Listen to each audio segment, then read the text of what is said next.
This is for the nerds, this is for the brainiacs, this what we deserve. Go ahead and play it back, you ain't gonna touch me, you not gonna do nothing, you are not above me, I bet you wish you was me, I know it, I know.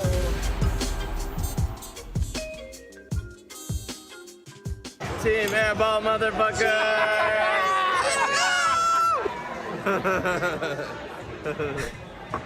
Joey's no longer. What is poppin', everybody? And welcome back to another special episode of the Only Friends podcast.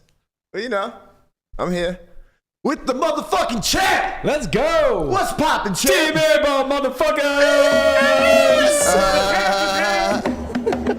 It was nice of them to pop some bottles for you. The champ is here. Oh shit. Oh man. Yeah, that was premature, huh? What did he lose? Like 1.2 straight after that? Yeah, pretty much. So here's a funny statistic. He reported that he lost 1.029. Mm-hmm. So the 2.9 is partially rake. We paid $11K in rake. You want to know where the other 18,000 went? Where? Massages. No.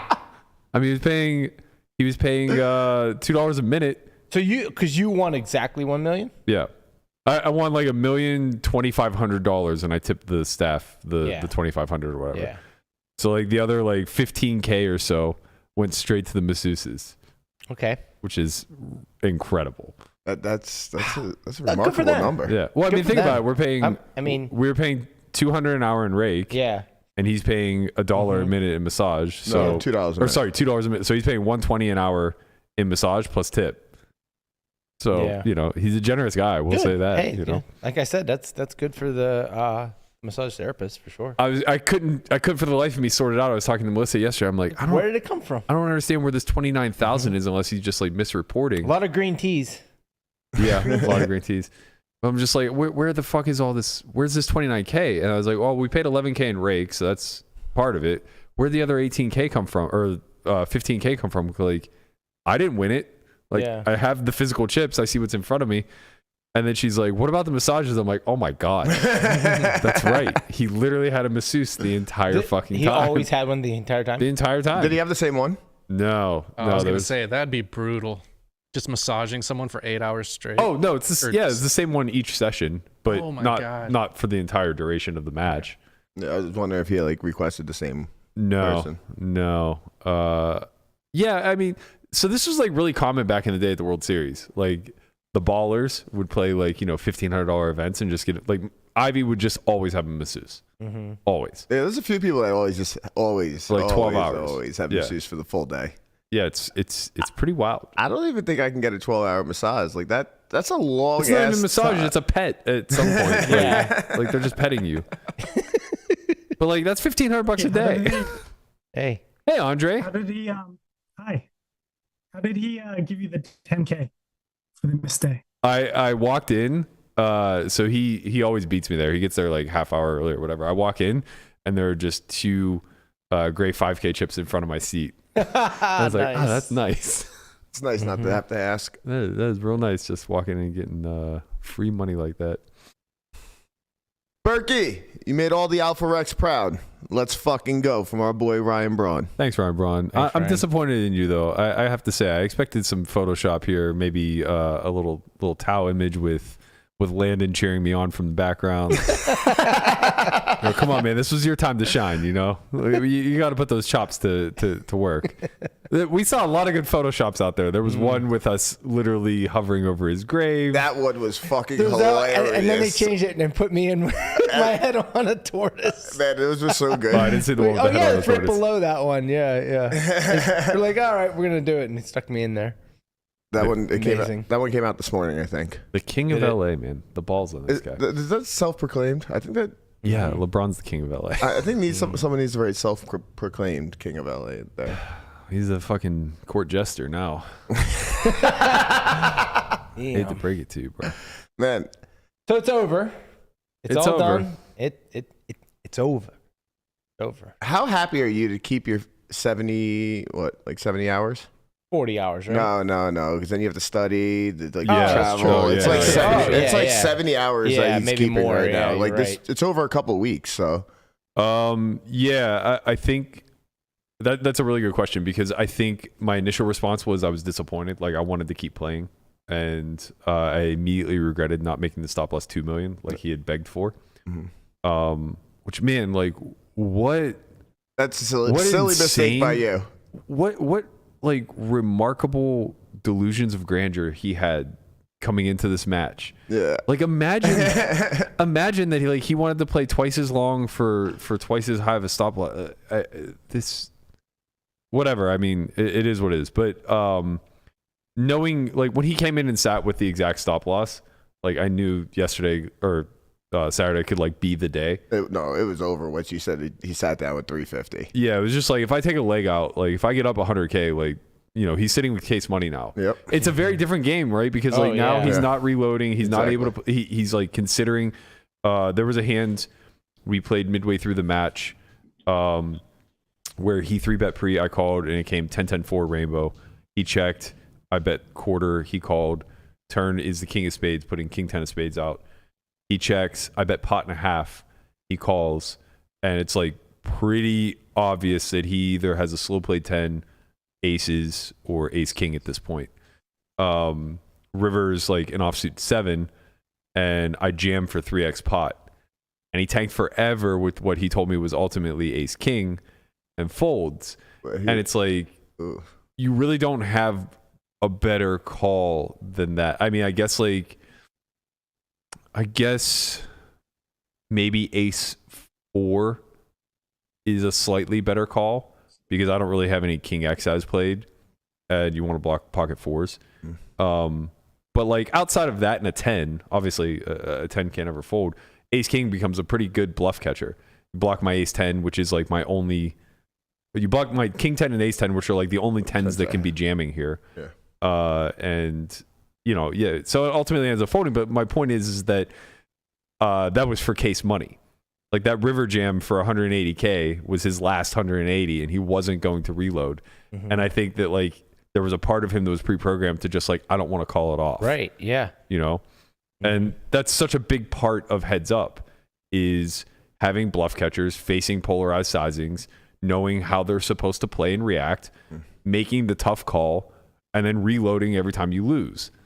It's almost like you have to switch to like a tournament strategy where your tournament life is on the line. Well, but I'm playing ICM as the chip leader at that point. Him. I mean, Right. Right. Yeah. But you shouldn't. That's the thing. It's like, if you do, because it doesn't matter, right? right, Right. because I'm playing chip EV. Right. Exactly. So if you make that mental switch, you're just costing yourself a lot of money in spots where, like, you're folding hands that are printing. Yeah. Like, I imagine like an ace king fold there is probably like, I don't know. I mean, I would have to look at it, but I imagine it's around 0 EV. It's probably not like making or losing a ton. Oh, it's definitely not losing, but it's probably not making a ton, if anything. But like, imagine if he starts like folding his weakest 10s there. You know, imagine he has like 10-7 suited, and he's just like, oh no, like I ran into it. He starts folding. Those hands are making infinite fucking money. Right. Like, just infinite. And I don't know that he would fold those hands, but I'm just saying, like, when you do switch to a tournament mindset of like, I can't bust this stack or the match ends, I now just get to print. Because I'm not altering my strategy at all. I'm just playing straight chip EV. You were already redlining, so. Right. And I did, when I realized, like, you know, this is case money for him, I did start to alter my strategy slightly, in the sense that in spots where I have hands that mix between, you know, the polarizing overbet size, or just like, you know, the pot size that you're going to fit your more linear hands in, I just always went the overbet route. Yeah.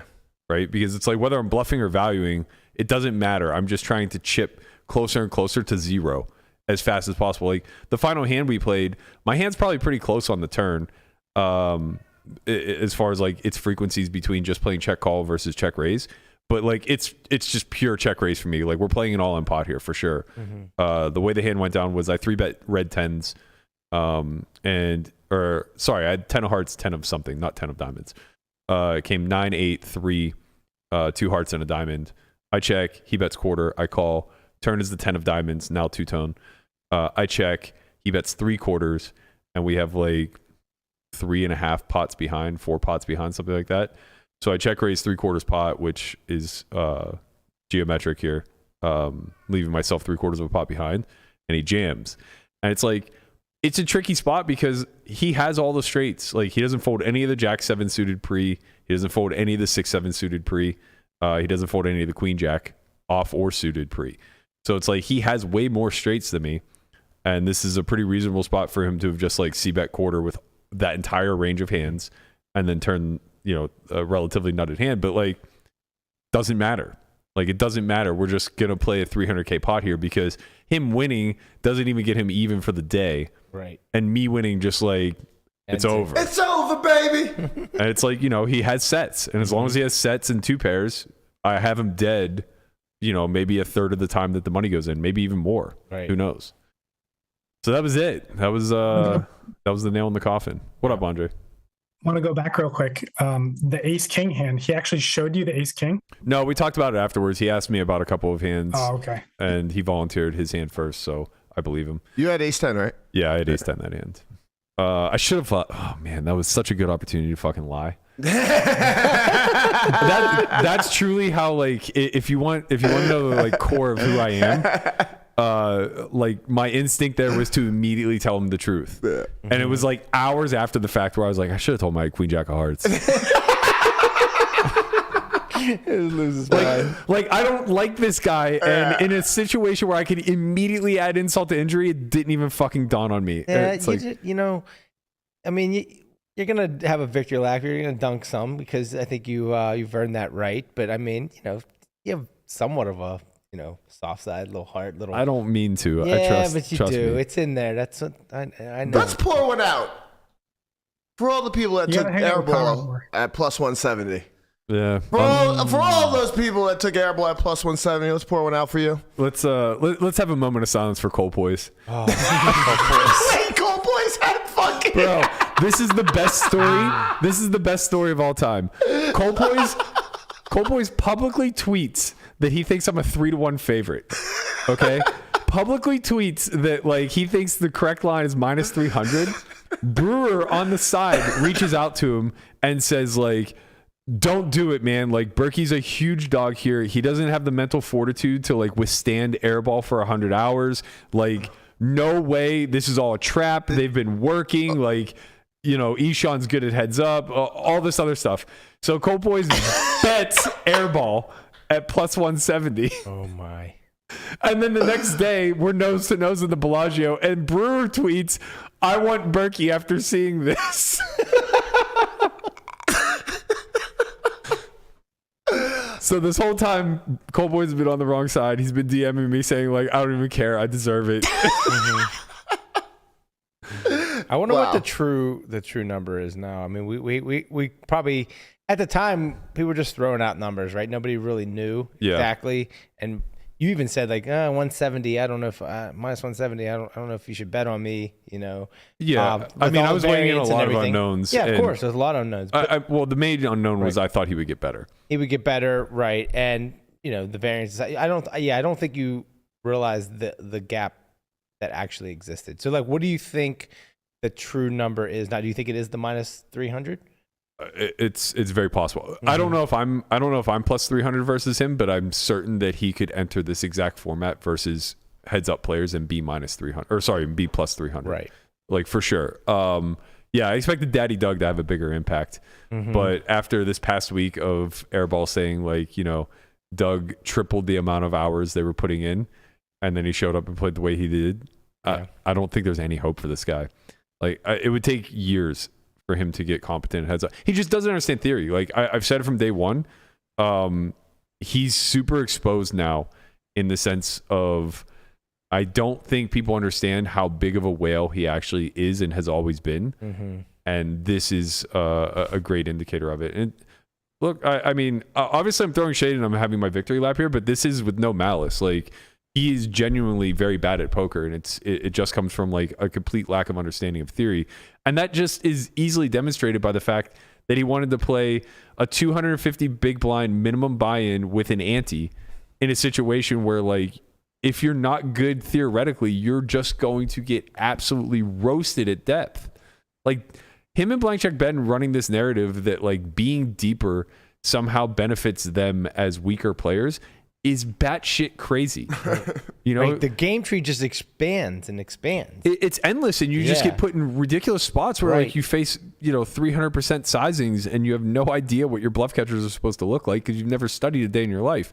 Like Ben was complaining that Garrett would always make the game bigger and like force straddles, and he's like, and it takes away my edge because now all the pros get more shallow, and I don't have the ability to like outmaneuver them anymore. It's like, what you're really saying is that you don't have the ability to play bingo, right? The reason why you want to be deeper is because you want to have a cheap price to go to the flop, try to outflop people who are better than you at the game, and then just like use your crazy Pinky in the Brain image of I'm this wild maniac billionaire, like pay me off, and it's like that works in Ring because people get swept up in the meta very easily. They don't pay close enough attention to realize that like the guy who's pretending to be super loose has actually only played like one hand in orbit type of shit, or that they overfold a ton versus certain lines, or that they underbluff infinitely in others. And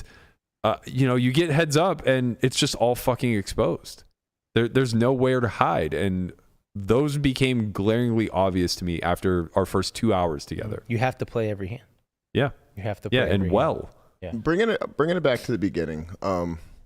So he wanted to do a $2 million stop loss, right? Yeah.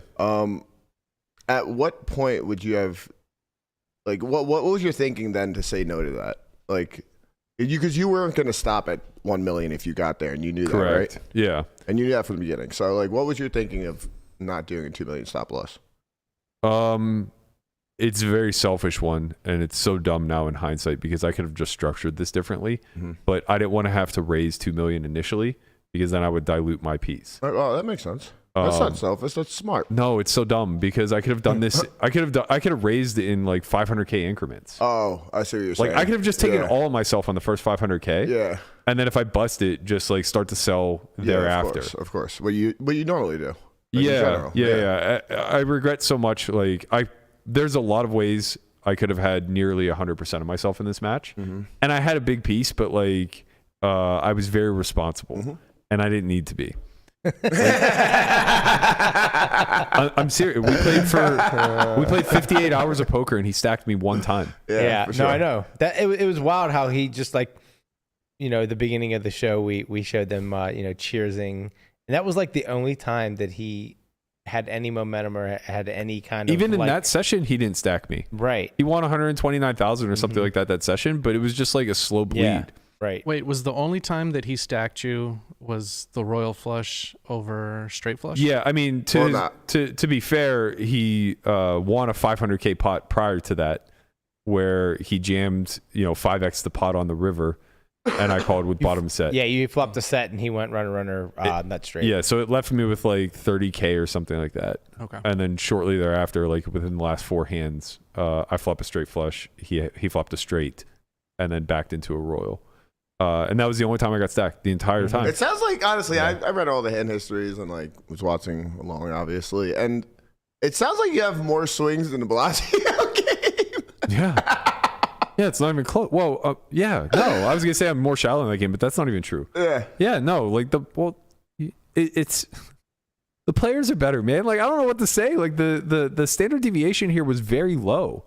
I doubled up probably 15 to 18 times throughout the course of 9 sessions. Yeah, he stacked me once. Yeah, it always felt like you always got out to like a nice running start. Like you always you're up 100 within 2 hours. First update every time. That's what I mean. Like the biggest pots that we played were him recouping losses from earlier in the match. It was just like variance leveling itself out, whatever.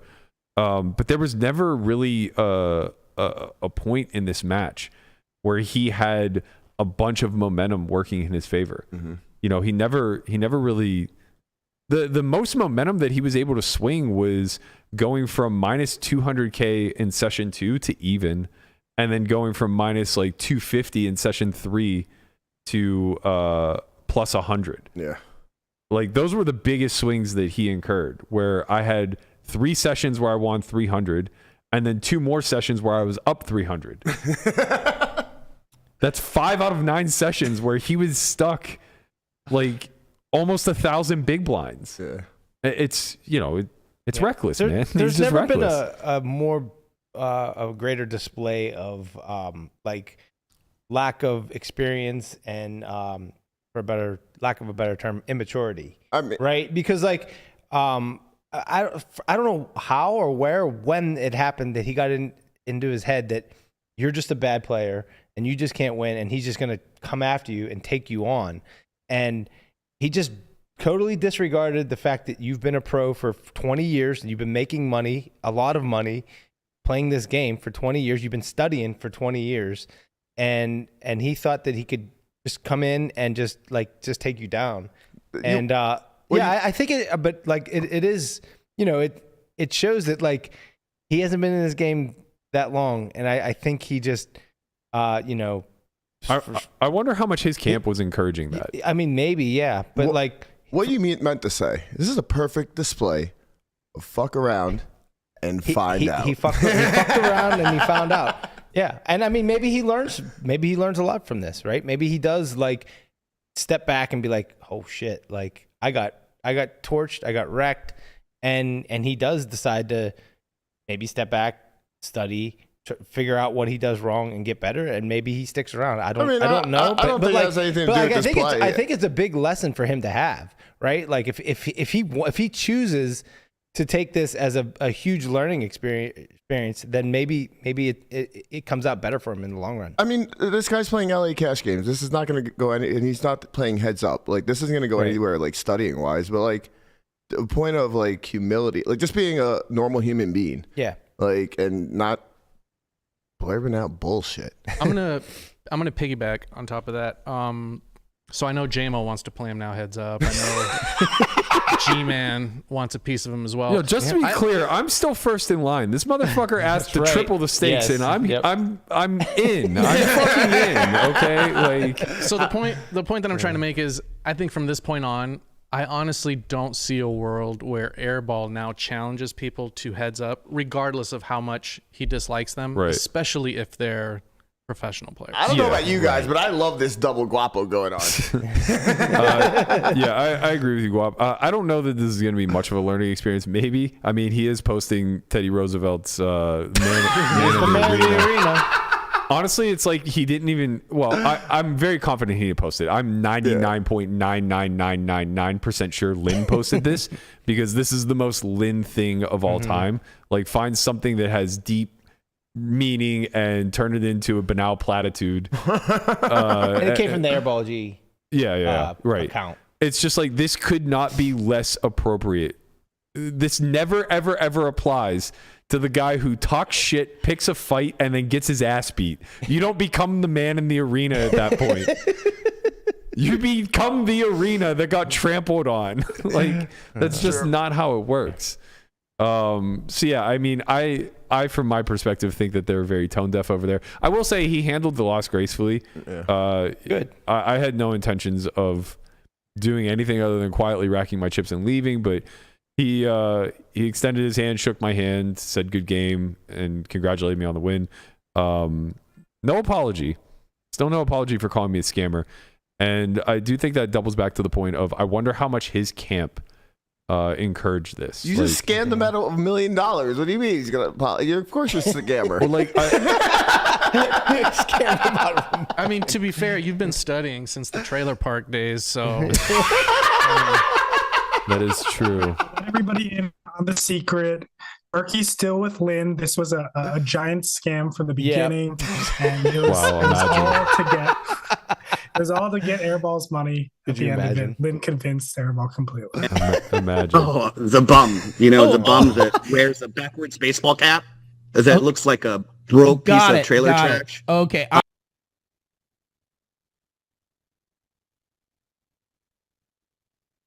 Him calling me trailer park trash, Airball calling me a scammer, Lynn saying I'm selling to drug dealers. Like, all of this, I mean, all of these narratives are so fucking ridiculous. Although the trailer park trash isn't that far removed. I did. Section 8, bro. Section 8. Come on. Yeah, I did grow up in Section 8. Like, we're not really that far off there, I guess. But I do wonder like how much his so first of all, rumor on the street is that he sold 40%.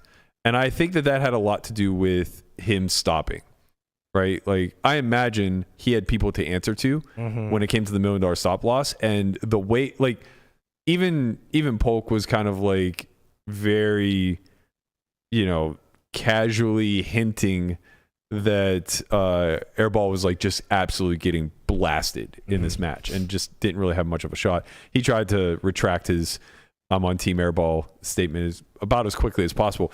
But I wonder how much of like, the HCL crew was feeding him this narrative of like, you need to defend our honor. Like we need somebody to go out there and shut this guy up, prove to the world that he can't win. Like somehow I think that they had actually convinced themselves that I'm bad at the game based off of whatever, like watching me play on stream or something to that effect. And they had also simultaneously convinced themselves that Nick was like the second coming of Garrett and that this guy was a natural talent. Like I heard it from everyone in their camp, from Lynn to Brown Balla to Vertucci and Feldman, just talking about like how incredibly talented this guy is. And it's like, well, no, he's not. Right? Like they couldn't have missed the mark any further from the truth. Like I'm very, very, very studied in this game, and he is just throwing shit against the wall and seeing what sticks. Like this was not a fair fight in any capacity, and I just wonder how pressured he was. Because at the end of the day, like, look, he's an adult. He gets to make his own decisions, right. But he's 26 or 27, whatever. He's very impressionable. He seems to be trying to be a part of something bigger than him in the HCL community and the live stream with all the attention and stuff like that. I just wonder how much of the Blank Check Ben, the Lins, the Vertucci's, the Ryans, the Brown Ballas, how much of that, and Doug, like how much of them or how much of a force was behind him kind of like pushing him to say these things and to get this match and to call out Garrett, right? Because like if it's reasonably if it's a reasonably strong amount of them kind of like I guess instigating this, they're really setting him up for failure, man. Like I was the soft spot. I don't think Doug could be one of those instigators. Like Why? Tell him to go play. Why? It's a free roll. Yeah, he latched on and said he'd coach him. Yeah, he bet on him. Like, why would he not be part of trying to get the match started? Yeah, maybe. Right? Like me losing. Like that's the thing that I don't think people understand, and a few people spoke out on it. I appreciate everybody who did, but like I had so much more at risk than him. Way more. This is so mild. Right. The narrative, if you look at the narrative, like a lot of it is Berkey won because he's supposed to win. Of course he won. Why are you guys dunking? He's a seasoned pro. Why everyone they're going around dunking? He's supposed to win. How could he lose? So like, yeah, if you did lose, it'd be just right. Yeah, like what we're doing is so mild by comparison. They were toasting champagne after one single fucking winning session, man. Yeah. Like these guys have no shame. It would have been a bloodbath, and Doug would have been the one leading the fucking pitchfork army. Yeah, you're right. You're right. So like, yeah, but like I was the soft spot of everybody that he's calling out. Like I'm the fucking one that he had a fighter's chance against. Yeah. And I don't even think he had a puncher's chance. Like, I think I could have easily been a 2 or 3 to 1 favorite. Like, if he gets in there against Garrett or somebody who's actually competent at heads up. Garrett plays a lot of heads up? I mean, I don't know. That's how he came up online. Oh, okay. So he has a lot more experience, obviously, in heads up than you do. Granted, it's like pre-solves. I mean, I learned to fuck a lot in 3 weeks. Like, I mean, I'll be honest. Like, I hired K-Rab as a coach, and we only had 2 conversations. I mostly ended up just like, we basically game planned. It was like, when to be honest, like, I was like, okay, like, we're in this, like, K-Rab, you're my guy. Like, I'm going to need you. We spoke for an hour and a half the first day, and we were just, like, completely on the same page. Yeah. Where, we developed the game plan of how we were going to approach this and what I was going to mechanically do. And it was really refreshing to hear because he wasn't like, okay, here are the 12 nodes I need you to examine. Because like one of the first questions I was like, how much like turn probing for overbets do I need to factor into? He's like, bro, like stop.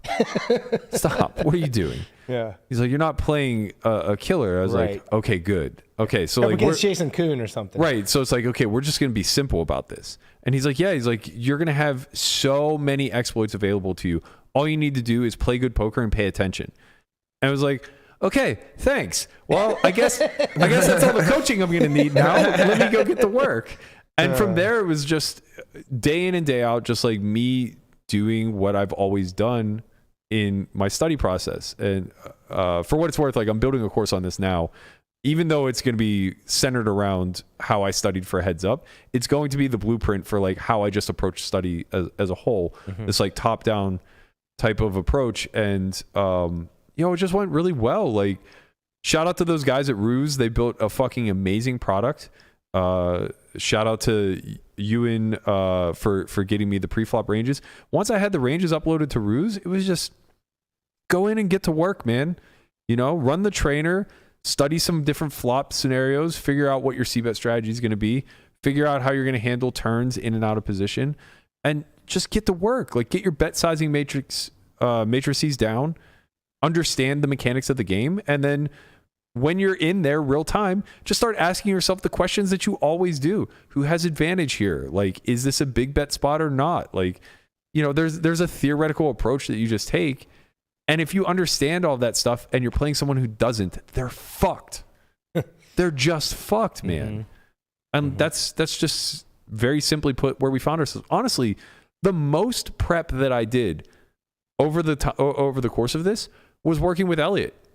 Just like making sure that Elliot Rowe. Yeah, he's the best. And honestly, it was the most necessary thing.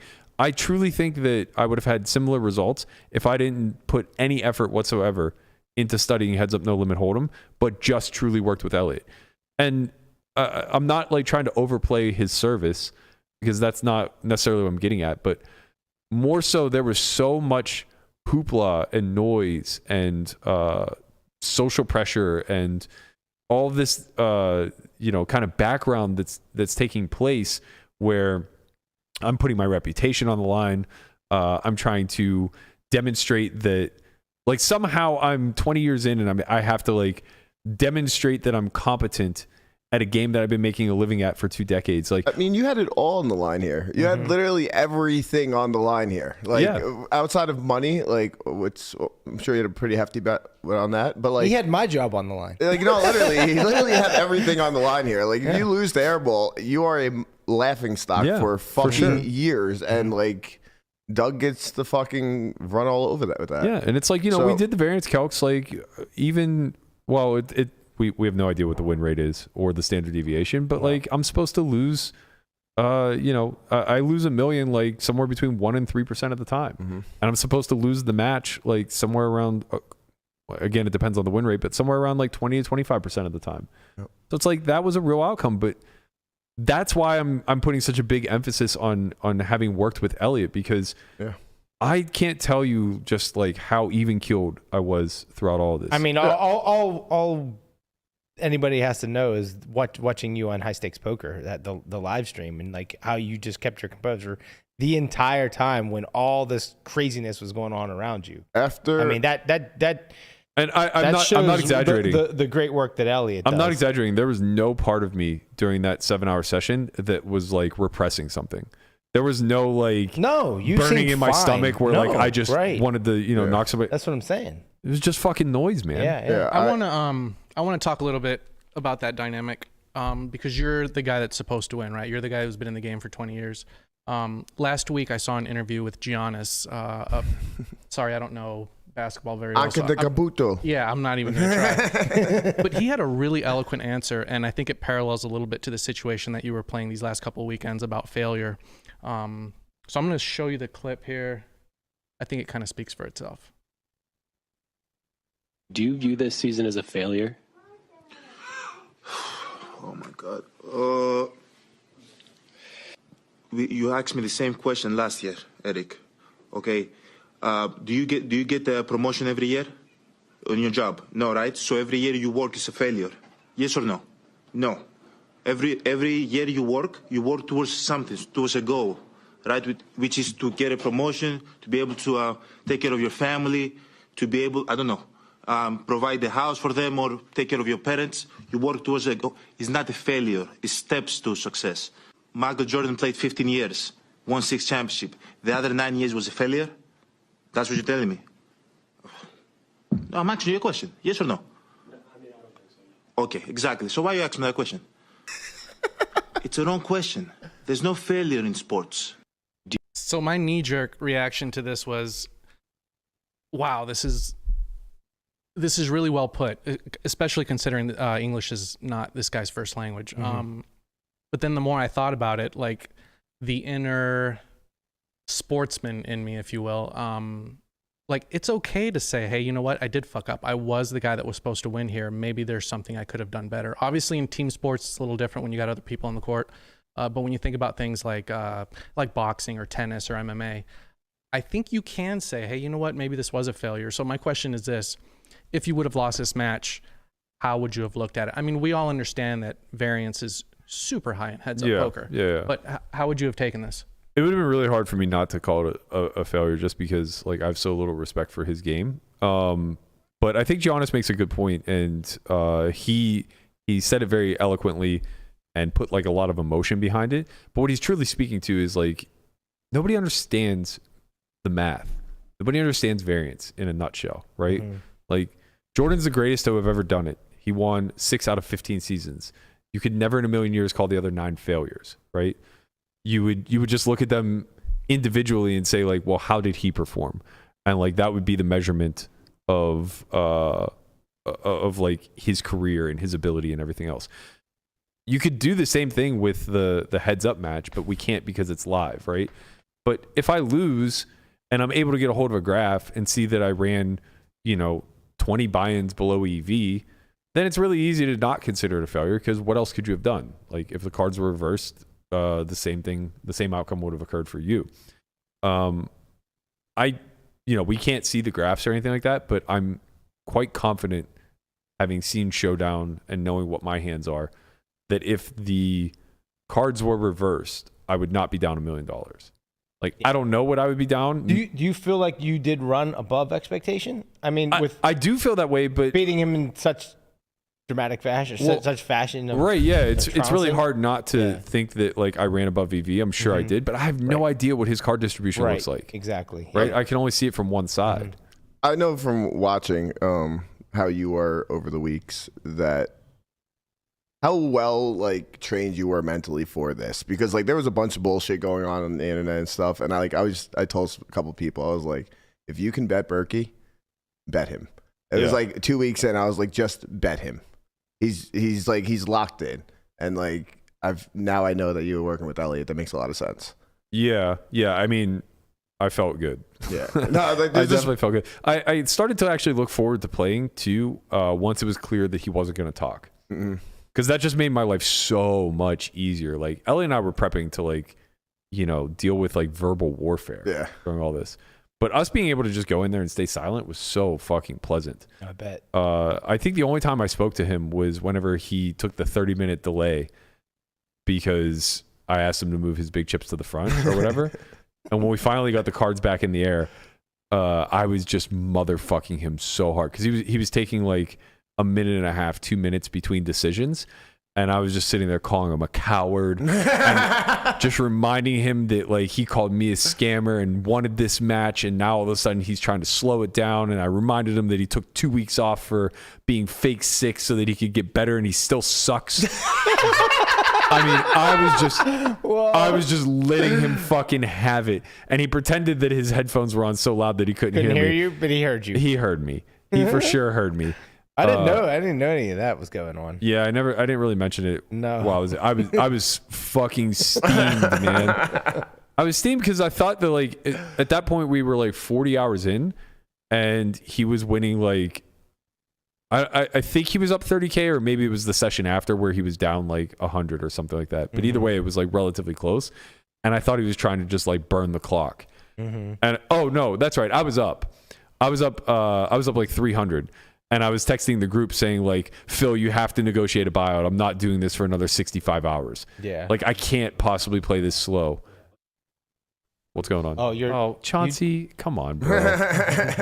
Come on, bro. Blame the cat. He laid right on the volume button. Why you gotta cause problems, Chance? You're only here for a few more days. Can't we just get along? He's such a good boy. I was a little surprised that he took that approach, but I guess I shouldn't be because heads up's fucking hard. I couldn't imagine like talking shit throughout the course of all this. Like the whole time, yeah. Well, at least not from his perspective. That's mentally exhausting in itself. Yeah. He did get a few in there, but like they were so whatever. Like he windmilled a few bluffs in my face. Almost always it was the best hand. Which is like so demoralizing. It's like there were a few though that like he got through. But that was the other thing is like I was so sure he was under bluffing to such a high degree because he couldn't wait to show me the big ones that it was just like, man, you're only showing me a bluff like one every 4 sessions and you're getting yourself so pumped up over it that it's just like, how excited are you to finally pull off that river pot size bet with Jack 9 high? Yeah. So I mean, like honestly, he made my life very easy beyond the initial call outs and everything else. I want to pivot a little bit to, I guess, what's next. Now that Garrett has called him out for a heads up match, I'm willing to kick up the stakes. As I mentioned, he had quite the big call out of me when he was drunk on high stakes poker. I did kind of chalk that up to him being drunk at the time, yeah, but I think so. Definitely would love to bump it up. Like I said, how big are you willing to play? I don't care. I don't care. Just let him know. The smaller we play, the closer to 100% of myself I'll have. But like whatever, if he wants to ruin his life, like I'm happy to be the Grim Reaper in this instance. So if the man says a $10 million stop loss, 1K, 2K. Oh, fine. I mean that sucks because I would have if it's that'd don't be give fine. away too much. Yeah, whatever. No, he's like, doing the math. Yeah, like whatever. I wouldn't need a $10 million roll to play 1K, 2K. Okay. So like it's kind of whatever. That would be messy too, though. I don't want to do anything. Let me be clear. I don't want to do anything where we have to play to some sort of completion. I just have a fish on the line that I'm willing to play until he realizes it's a bad spot for him. Mm-hmm. Yeah. So like if he wants to play heads up, I don't care what stakes he wants to play. Like we can play them.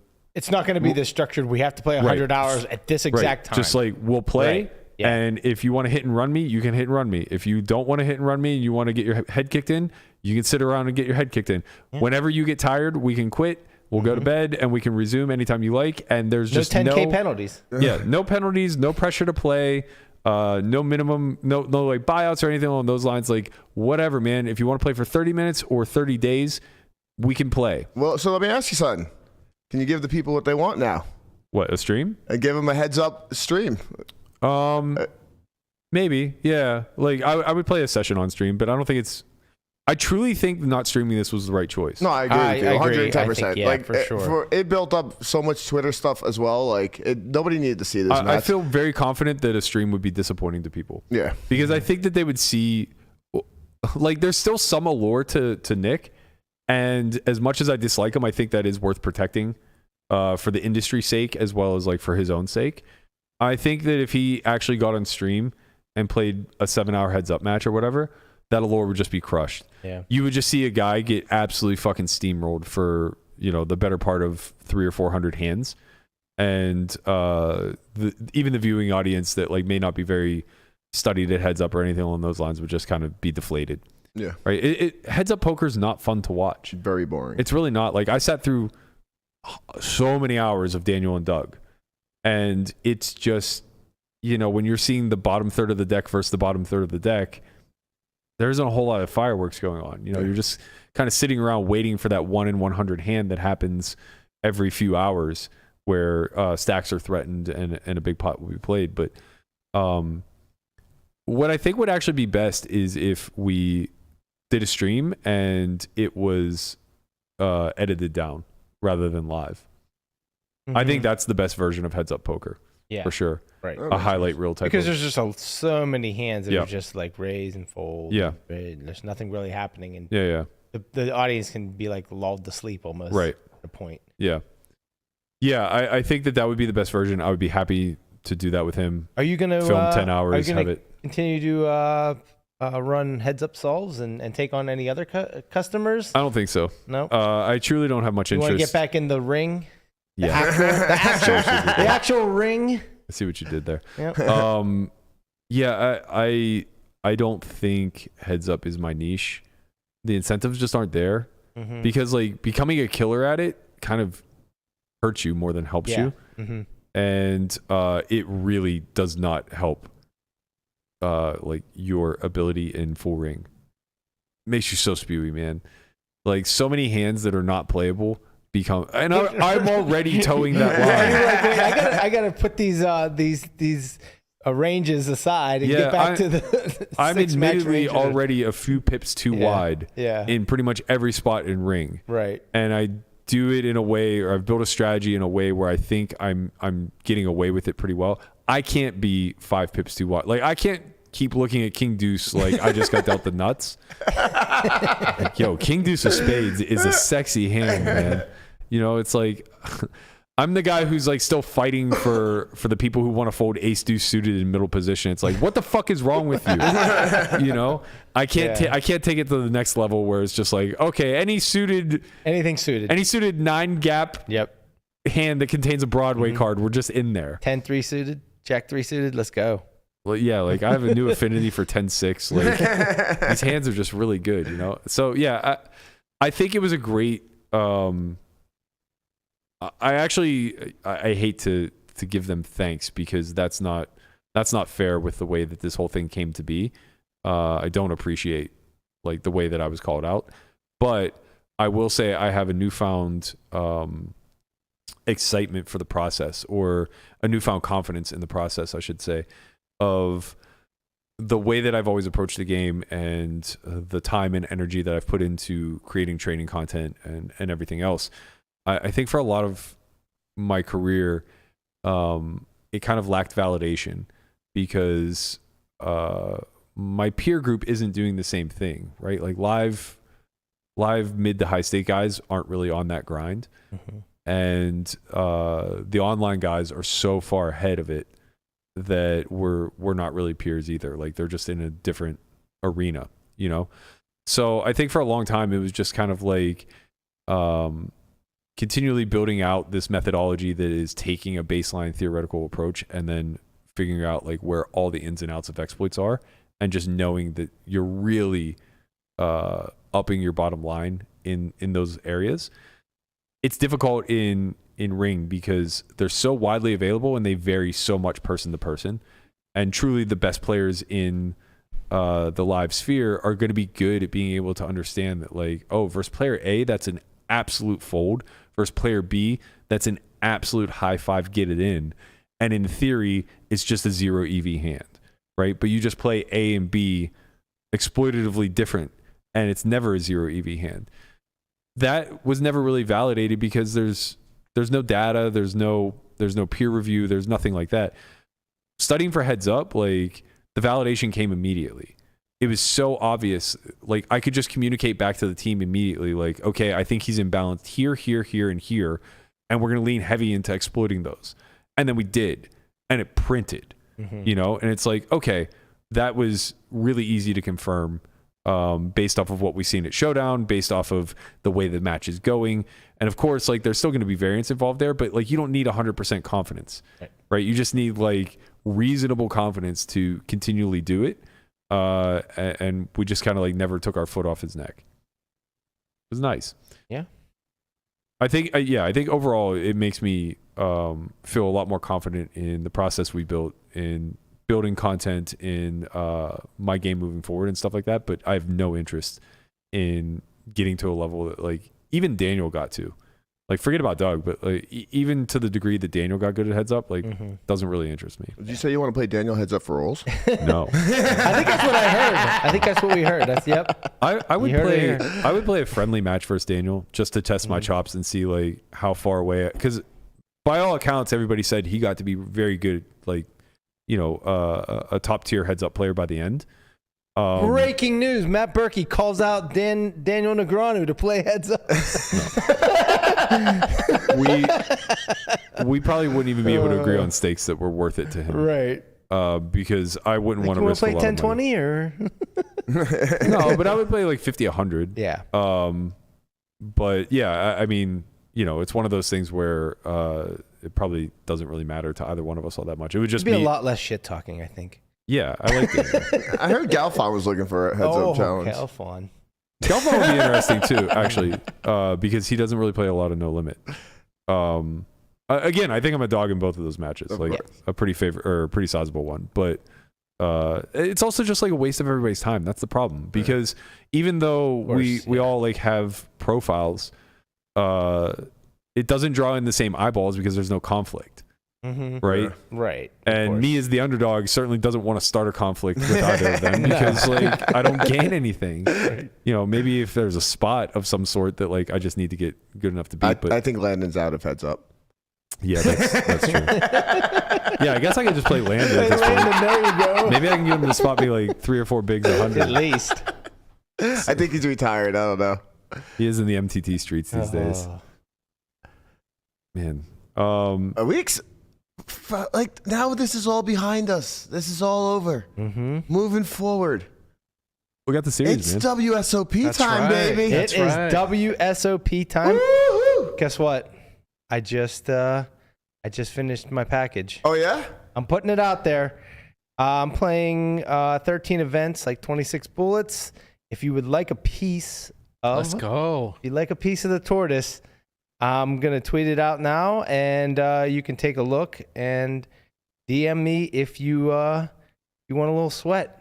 Let's get the tortoise in the main. The tortoise is going to be in the main. The main is actually not part of the package, but there will be opportunity to buy pieces of the main as well. All right, you guys heard me first. The tortoise, like he spins to get in the main. You know, that's blacked out, that's drunk, right, yeah. fucking $88 spins on WSOP. Bang. That's what we're talking about. That was one of the best stories I've ever personally witnessed. I'm so sad I wasn't there. It was incredible. We were at a 4th of July party, and Kev Math was tweeting like who would win the I don't even know what they're called. They're called all in satellites, I think, or something. Yeah, like that. so they're just like you buy them for $88, and then there's one winner who gets a main event seat, and it was like what 2019? 2019. Yeah. I had played every main event I think from 2006. Or maybe I don't think I played 2007. I played 2006, and then since 2008, I played every single one. And then this was like the 1 year where I was like, I wasn't gonna play, I didn't sell, and then I just decided I'm like, I'm just gonna get in this. I think Lamanna only had his World Series name for a short period of time at that point, and Kev Math tweeted out, "Solve for Bry won the flip and go," and I look around the room, I go, "Who is somebody spoofing us? Like who the fuck is Solve for Bry?" And LeMay goes, "That's me!" And he was so drunk. I was a little drunk. He calls his dad and his mom, like just celebrating. Very happy. I was like, well, I guess I have to stop drinking now. I play the main event tomorrow. Yeah, it was a real feel-good story. That was fun. Chance. That was a lot of fun, yeah. And then I cashed, too, which was even better. That was when I folded the queens. Queens on the bubble. Yeah. I mean, it's just like, hey, the free 15,000. Who'd you fold it to? Seaball boy? No, I folded to Colton. Colton, yeah, that's Seaball boy. Oh yeah, Seaball boy. Yeah, yep. He didn't have it. Well, no, of course not. Of course not. Sorry. I know that, but I'm sure he had 30%.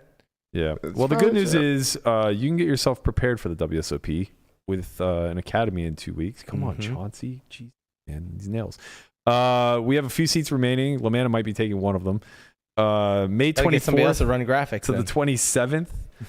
That is going to be a 4-day MTT Academy led by Matt Hunt. Each day you will get to play and represent a portion of the tournament. So day 1 will be the early phases. Day 4 will be the final table. And he'll be covering like ICM decisions as well as the major strategic options that you have available to you. Beyond just playing your hands and learning the flops and turn strategies, it's really more of a global sort of game planning, if you will, for how to approach these MTTs, these large field MTTs specifically. So if you're interested in that, head to solveforwhy.io, click the banner above.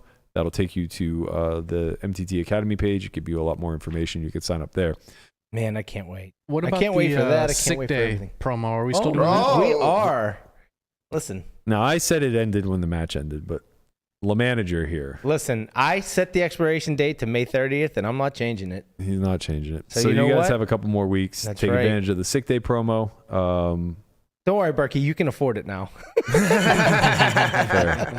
That is Everyone fair. can thank Nick, actually, for this free month. Yeah. Thanks, You know, Nick. We appreciate you, buddy. He's going to keep the lights on for a little longer. Andre, what are you doing over there in middle of nowhere? I forgot Andre was here. You know, I'm in Cyprus right now. I just had the worst flight, whatever, transit. It was like 29 hours. Ugh. But we're out here doing trade in Cyprus. It's going to be another good event. Really excited for it. There's another Pro-Am. Those are where fun. it's half the field is pros, half the field is amateurs. They get sequestered in the beginning, and then they join up. I think Such at a great day event. 2. Yeah, I think it protects the amateurs. I shouldn't call them amateurs because they're really not amateurs, but the business people, the VIPs. Right. They're so good these days, like the VIP guys. But yeah, we got that going on, and just 16 straight days of 16-hour days. It's How gonna be many? fun. How many events? A lot. There's a lot. I want to say it's like 30? Yeah, it's around 16 to 20. Oh, 20. Okay. Have you had a I chance? don't know how many. Have you had a chance to see Kilbane? How's he doing? I haven't seen Kilbane yet. I just saw Ali. I don't think Kilbane is here yet, but as soon as I find out more I information, saw him about on Instagram in his sling, and he's hopefully healing up quite nicely. Oh my He's gosh. young. He's young. You know, he'll be fine. These young bucks heal up quick. Well, he's not getting surgery until after Cyprus, so he's doing all of this with his shoulder still messed up. Jeez, what a beast! Yeah, he went to KL. Tell him to Kuala take a Lumpur, day off just to talk to the. I know he went there just to get information from the doctor, and they're like, oh yeah, you could just wait until after Cyprus. So he's doing that, which is insane to me. You know, you had your own little confrontation with Airball's camp. Yeah, you over did. in those Twitter spaces last week. These spaces are getting out of fucking control, man. Spicy. What are they? Spicy. So before we come back to Andre, last night apparently they did a Twitter space and Vertucci was in there talking, and then the poker Karen got the mic. Mm-hmm. And I don't know if you got that clip, Guap, but Vertucci had some choice words. Poker Karen? If I fucking bump into this fuck and I ever know who it is, I'm gonna fucking fuck him up. Jeez, that's a little strong. I don't think you can say that. Some people think I'm the poker Karen. I don't know, man. He threw some of those knives your way too, there, Andre. Or should I call you Guapo? Because I don't think he knows the difference. he still doesn't know who's Look, they're both on the screen at the same time.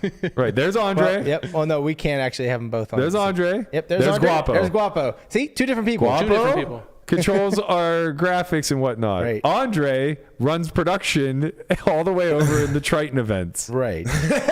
Different people. A couple of small productions in the past. You know, I've only worked with like GG, Poker Stars, Triton, Run It Up, WPT. Deep Stacks, WPT.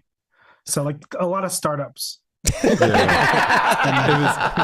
was very kind of you to not throw that resume out there whenever Vertucci was basically saying you barely know how Poker GFX works. I'm pretty sure you lost the argument at that point. He said, everybody has an opinion. And I don't give a shit about your opinion. Right. Your opinion seems to be qualified, but here we are. Yeah. Like, here's a guy. Could you imagine, right? Like, you have the biggest technical potential,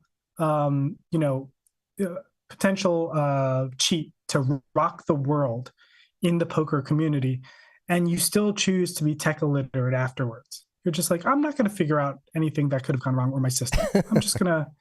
What does he do there? I don't actually know. I'm not going to figure out anything. To be fair, I don't think that's his role. But since he is the kind of like public forward-facing base, I guess, of HCL, it would probably be good for him to get a brief of the talking points. Mm-hmm. You know, if you're going to be doing that's more so I'm thinking of. Yeah, right. I'm not going to figure out anything. I'm just going to host a, game with 10 million on the table. There we go. Let's do it, guys. Who wants to play? Blank Check Ben invited me. Oh, yeah? Yeah. Nice. Yeah, he invited me. He said that he tried to get Vertucci to lift the ban. He said that he would guarantee there's an open seat for me. I politely declined. Respectfully Imagine playing there. I have the buy-in, in case you were wondering. Based. Absolutely fucking based. If anybody wasn't sure, they're in Resort World chips right now, and I would have no issue getting into the game, but I have some integrity questions that I don't feel very comfortable with. So we're gonna take a hard pass on that one. Appreciate it though, Ben. I see you out there. You call me trailer park trash, but you tried to look out for your boy. Yeah, what a guy. Get me paid. I respect it, my man. Well, get you paid, huh? But that's the thing. This is what people don't understand. They all think this is Airball's camp, right? They think all these guys out here talking shit, they're all in Airball. Nah, I'm low key dark side, baby. Maybe you'll be on Cash of the Titans this time. Wow. Yeah, maybe. I could have been on this one.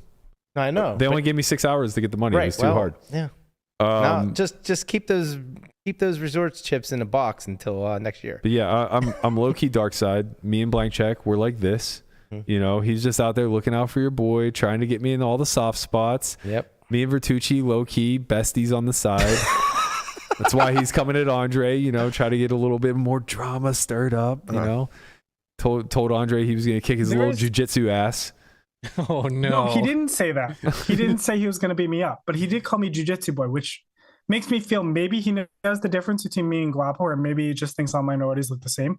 But I do feel like, his response to me was not the same as Poker Karen's, which to me is like a huge compliment, because he's basically saying, like, if we got into a fight, he would not be able to take me, which is great and probably true, to be honest. You are a trained assassin. You're literally, your body is a weapon. Nobody thinks they can beat you in a fight, man. Like, I tower over you and I wouldn't dare, not in a million years, initiate that. You bite ankles. Anybody fucking with you? We tried once, Conrad. We tried once. Yeah, I've never fucking wrestling with you ever. That was not wrestling. That was submission. Yeah, that's part of wrestling.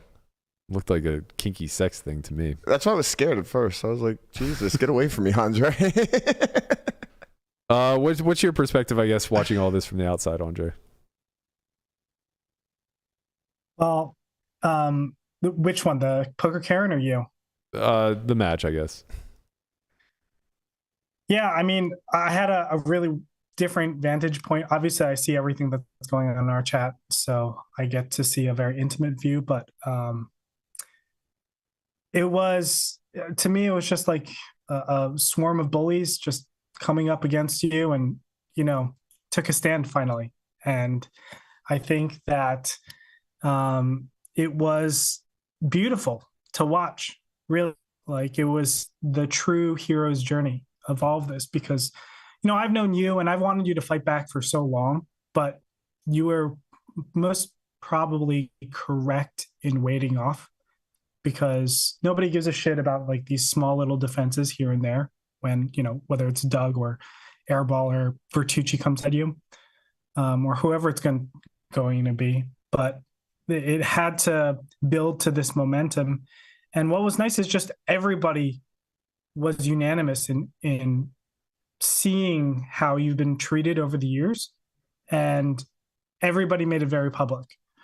And so if people maybe thought it was just like this phrasing in the lifetime of your career of you getting picked on, they got to see the entire breadth of work of everybody that has like done shitty things to you.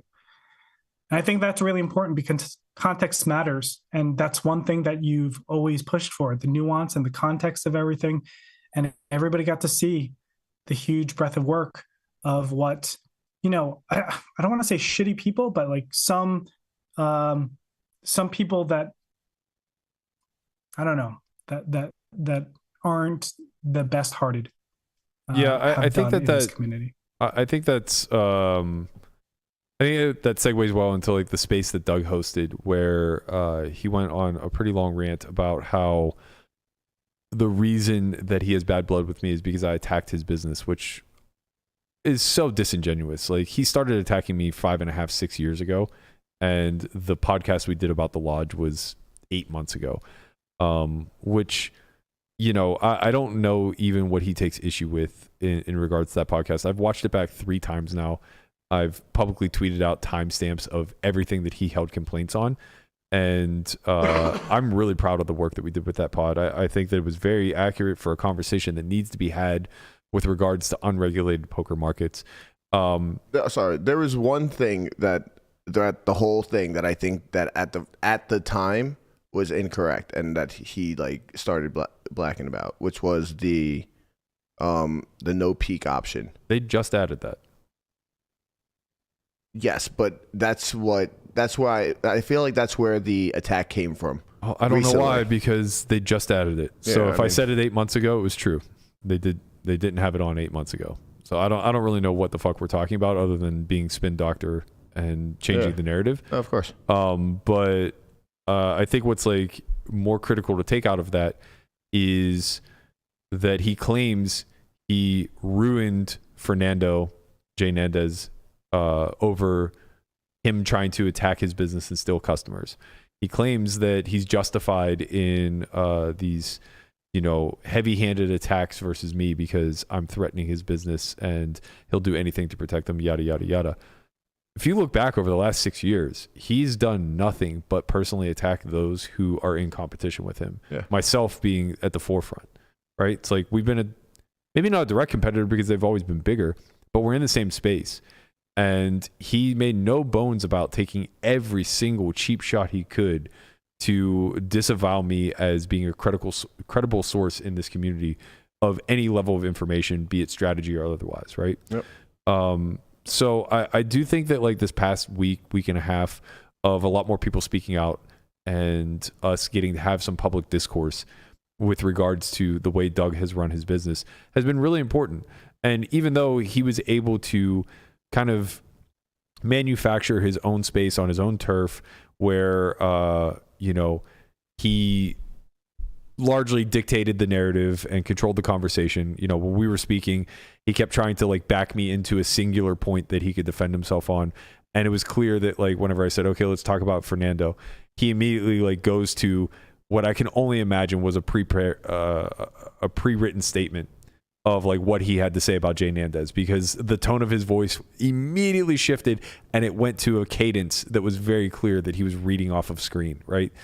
And if you listen closer, like because you're not necessarily a fan of Doug, you're objective or you're biased against, if you listen closely, at one point or different points in the space, he blamed Thomas for putting up the dildo video. He blamed his lawyer for writing the contract for Jay Nandez. He blamed Matt Coletta for offering too big of a piece of the course and then not correcting it in enough time. He blamed his inner circle for the content that gets released, basically saying like, you know, they give it the okay or the thumbs up before he puts out his videos or his social media and stuff like that. And not once was there any level of accountability on his own. And Jay Nandez really pressed him hard on this, where he's like, it's your business. Like, if the people beneath you fuck up, it's your mistake. And he just absolutely shirked that and refused. You have to understand, man, if there's 3 owners and one of them makes an error, it doesn't become my, it's like, are you the majority share owner? Is it your face who's on the billboards for the company? Right? Like, of course it falls onto you. And I can't tell you how many times as a business owner myself that I know that I'm the one taking the bath whenever we fuck up. Yep. And that responsibility, knowing that responsibility is there, makes me be more diligent in ensuring that we don't fuck up. It makes me, you know, provide an extra level of customer satisfaction where if they're unhappy, we'll refund or, you know, whatever. We bend over backwards to ensure that people never feel wronged by us as a company. And that's absolutely critical, where it seems like Doug has a very different divide and conquer, fuck you type of approach, where it's his way or the highway. He's always right. And if he's wrong, it's because somebody else fucked up. And to anybody who like cares to listen, they'll see that in that space. They'll understand that he's not having good faith debates. That's why Phil got so frustrated and just stopped talking, because he has no interest in good faith debates. He just speaks in logical fallacies, tries to redirect you and move the goalpost onto something that he can then harp on and be pedantic about. And it works. It works to the average listener because all they hear is somebody getting dunked on. And they don't try to discern between good faith and bad faith, right? They just listen for who gets the, oh, like it's a rap battle kind of thing. So he's great at that. And he's done a great job of, I don't think I've ever seen an image repair happen as quickly as Doug's, where he managed to divide the community and have some portion of them now hating Galfond.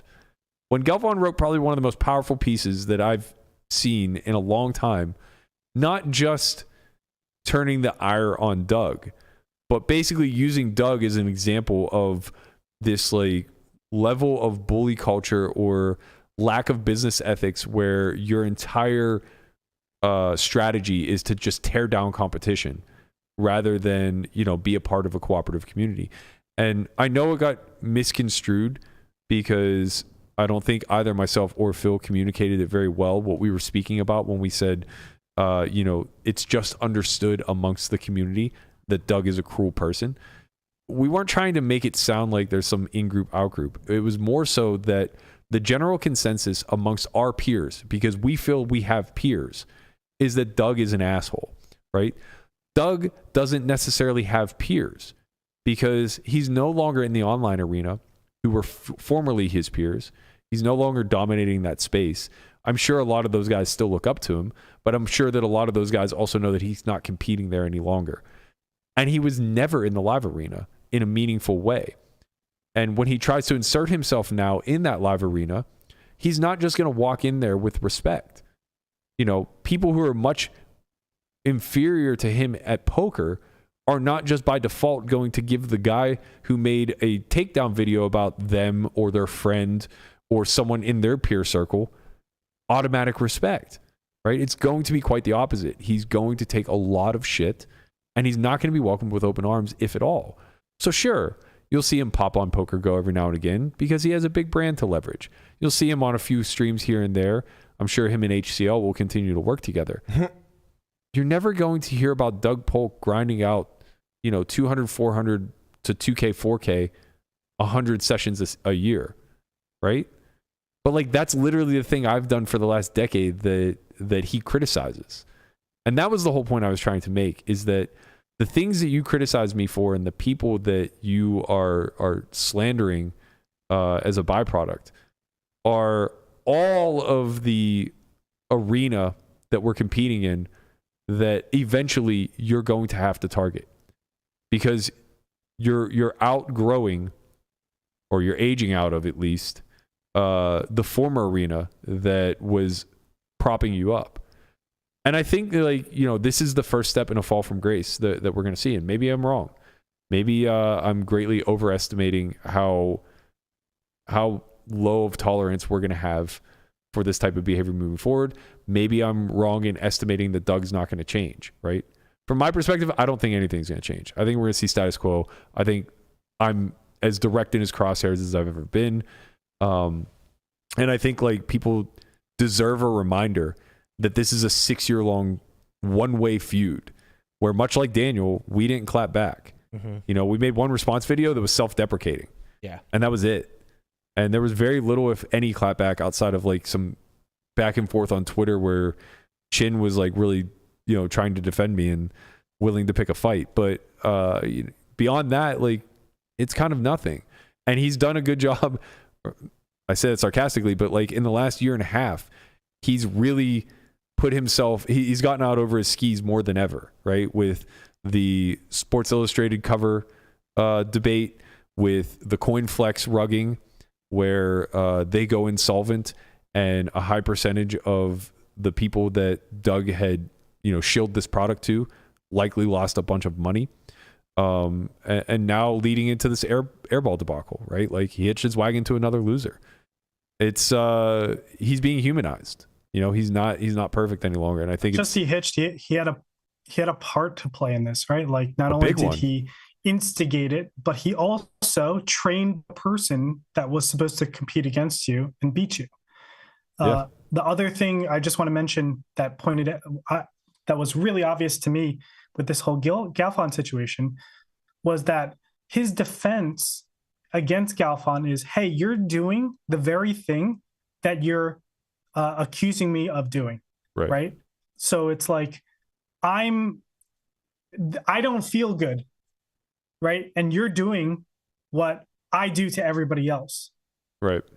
So you're a hypocrite, Galfond. And it's like, wait, you don't like the feeling that you're getting. You think you're being mischaracterized right now, but this is exactly what you do. And he's smart enough, especially now, to see, you know, just the math of it all, your longevity, how long we've been in the content space. Like, let's be honest, the poker training space is very saturated. Mm-hmm. It's not hitting like the entire poker community, all the casuals and stuff. It's roughly around the same size. Yes, it's growing slightly, but it's roughly around the same size every single year. Yeah. And you're still around. How many other poker training sites have come and go? There's countless. And or how many have popped up really huge and then now you barely hear from them. Yeah. Maybe they're around still, but really they're not doing anything. And it's immeasurable. And so that's what's, I think, a little bit frustrating, where you see him viscerally react to Phil Galfond, where he thinks that Galfond is doing exactly what he does to everybody else. Right. And the thing that gets overlooked there is the reason why what Phil is doing is not the same as what Doug does is because Phil never speaks. So his words carry weight. Right. And that can't be overstated enough. Like, sure, he may miss the mark a little bit in his language, or he may have been a little flowery here and there, or a little over dramatic with the way he painted things. But that doesn't really matter. Like, what matters is the core message.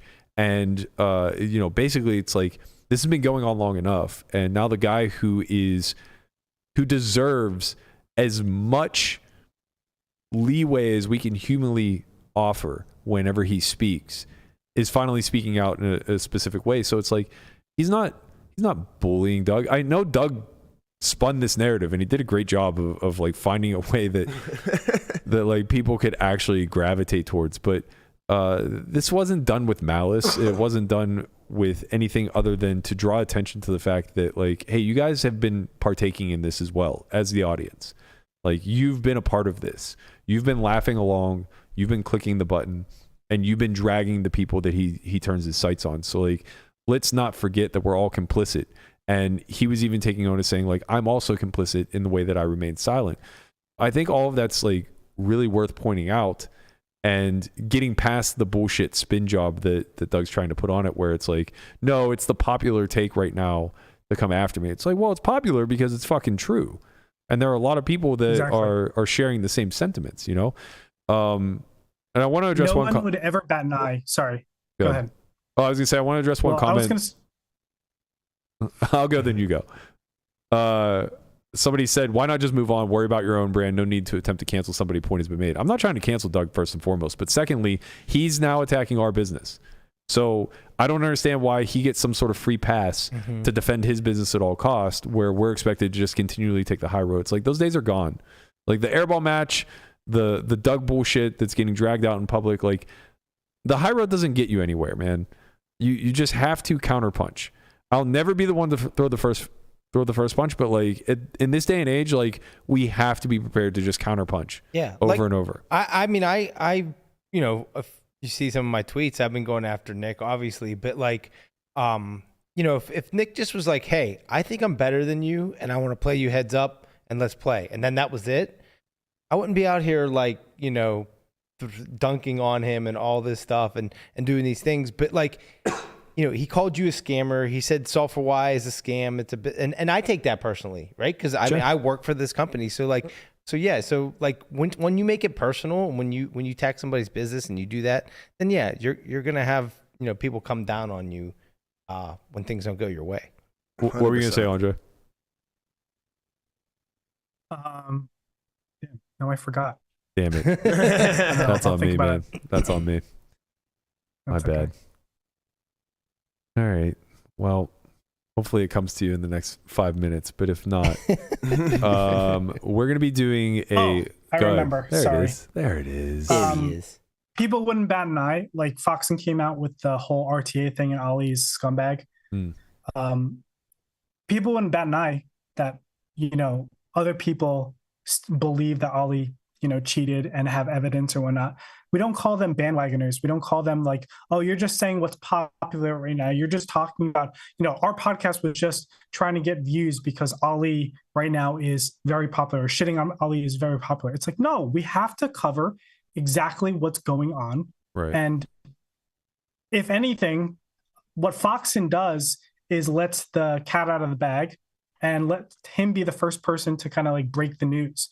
Because, I know you, Burke, had a lot of like secondhand or third-hand information about that stuff, but never enough to actually come forward and say stuff. Right. And you do need someone to head that charge. And in this case, it was the whole Charlie situation that actually, it was the situation that headed the whole incident. And then Galfond, just doubled up and said, hey, this has been a systemic thing that's been happening. Right. Yeah. So I don't know. I think the whole bandwagon bullshit is not a steelman argument for dealing with what of course. You make a really valid point in the sense of like, there's going to be plenty of topics that we covered that are beneficial to us to cover, but we're also just going to be covering a lot of topics that aren't.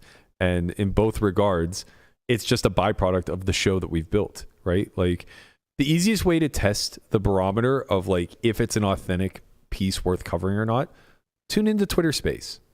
Tune into any of the Twitter Spaces and tell me if they're talking about the same things. If the answer is yes, then guess what? You're just tapped into the news cycle. And like part of that news cycle is sometimes going to be someone that you like getting dragged for doing something that was really shitty. And we all just have to own that. Like this could have blown over so easily with like just a simple, sign of regret and an apology or whatever. But that's not the world we live in, especially not if you want to continue doing the same thing moving forward. So I don't think that, I give Doug a lot of credit. I think that he's very strategic in the way that he approaches these types of things. And I think he was very careful with his words when he made those apologies. I think the fact that the Charlie apology was on Twitter and not on YouTube was very, very intentional. And I think that like moving forward, a lot of this is to kind of test the waters of just how far the boundaries lie and how close to what he's been doing in the past he can continue to do. Like I was speaking to Phil about this, it's, as we all get older and more established in this industry, there becomes a greater disconnect with the next generation. So it's not like Doug's going to start doing takedown pieces of the next up and coming 22-year-old, right? Like that rivalry is never going to form. And he's made peace with Daniel. So that rivalry is kind of dead. Jason Mercier isn't a bad reg anymore. So, like what kind of, what I mean? Like the people that he was targeting for such a long time, they've moved on. Things have changed. And it's just like, what remains? It's just going to be like me and Luke Schwartz. Like he's just going to make a bunch of fucking videos about the two of us, So at some point, I think we should expect to either see some sort of pivot or just a relentless, tired approach of kind of the same old shit. I can't see, he made like another video about you. I just don't see it land. Not after everything that's happened. Thomas is just really good, man. I mean, I know, but like, and really? They're really it'll land for laughs. I also think that they've been pretty good at working in a lot of self-deprecating humor lately. So like he'll take shots at me while also kind of like redistributing the shots back at himself. And I think that he's very good at what he does, and right, for sure. Yeah, I look, I don't even take issue with those. Like whatever, man. If there's humor to be had, like I get it. But I think Jay Nanda's made the biggest, most appropriate point of it's very easy to change the public perception through twisted truths when you use humor. And I just think we all kind of need to be a little bit more cognizant of that and understand what it is that we're actually laughing at and who is potentially on the wrong end of that. Because it's one thing if you just need to have thicker skin, but it's another thing if like you can look at a joke that's being made and understand like, oh, that's directly going to impact this person's life. Yeah. Agreed. You want to take us home, Connie? Thanks for rocking with the squad. Another great episode of the Only Friends podcast here, where, you know, we took a little victory lap. Nothing too much, but we got it popping. As we always do. As we always do. We will be back tomorrow. Evening. What the fuck? What do you mean evening? 6 p.m. tomorrow. 6 p.m. What are you guys doing? I'm playing Bellagio, and Brent and Platt are better off later in the day. All right, well, we'll be back tomorrow, 6 p.m. Eastern. Have a great day. Or 6 p.m. Pacific.